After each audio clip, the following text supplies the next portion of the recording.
Backlash 2020 is officially in the history books as the WWE once again hosted another pay-per-view during these unprecedented times, though unlike WrestleMania or Money in the Bank, this time they had a live, albeit small, crowd.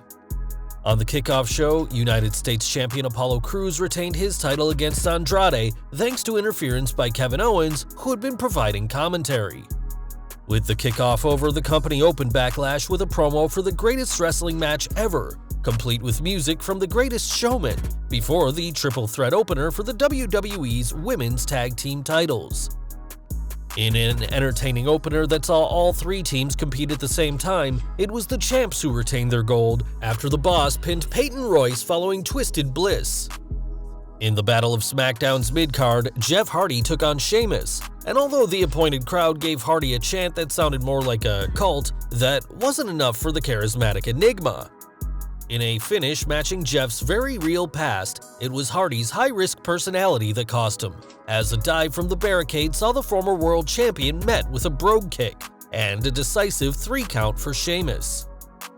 Up next, fans saw the Raw Women's Champion Asuka retain her title, though not the way she wanted, as both she and Nia Jax were counted out, and after a final post-match shot by the Empress, fans can expect these two to collide again, presumably at next month's Extreme Rules.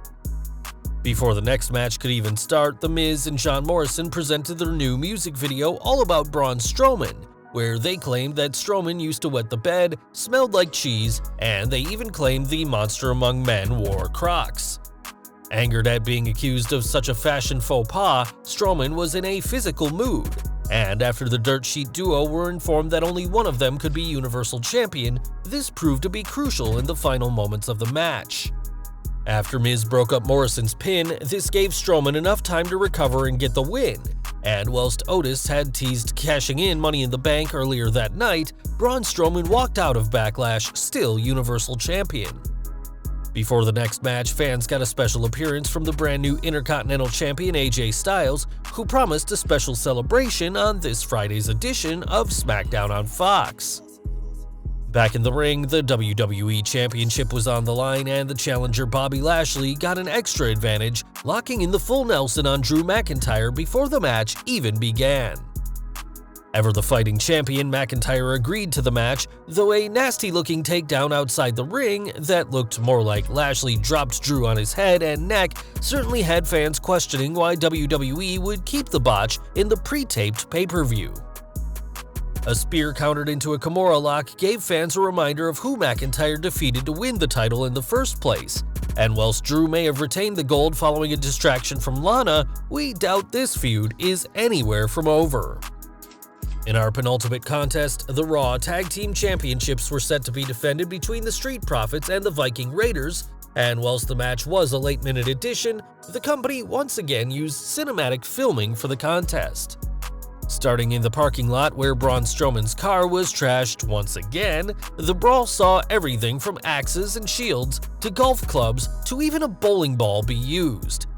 In a sentence we thought we'd never say, this was when a motorcycle-riding Akira Tozawa showed up with a gang of ninjas, as the Raiders and the Profits put their differences aside to save their own skin, but ran for the hills when a ninja who fans quickly speculated to be Shaquille O'Neal showed up. With the brawl once again between the champions and the challengers, the foursome would end up in a garbage container, and though some sort of garbage creature a la Star Wars A New Hope sent the two teams running, fans will certainly remember this unique encounter. And in our main event, WWE made some major announcements, as they flat out told fans that the contest between Edge and Randy Orton would be presented in a way unlike anything else. Given the moniker of the greatest wrestling match ever, it was only fair that the company used the greatest ring announcer ever, as the voice of Howard Finkel posthumously introduced the two former world champions.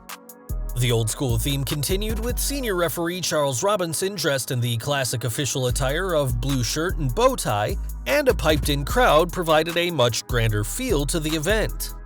After a back-and-forth between the two, a headbutt by Edge busts the WWE's Apex Predator wide open, and it's interesting WWE didn't attempt to hide proof of Orton's cut.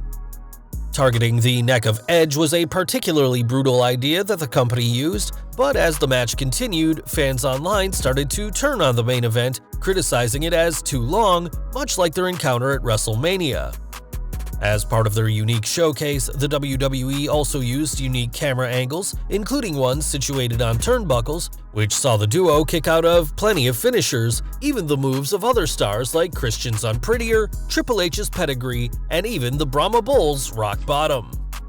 With so many finishers being countered and kicked out of, it was ultimately a low blow that changed the direction of the match, and after the rarely seen and previously banned punt by Orton, the Viper got the win, ending the show with a simple message to Edge: "Go home and tell Beth Phoenix and his daughters Uncle Randy says hello."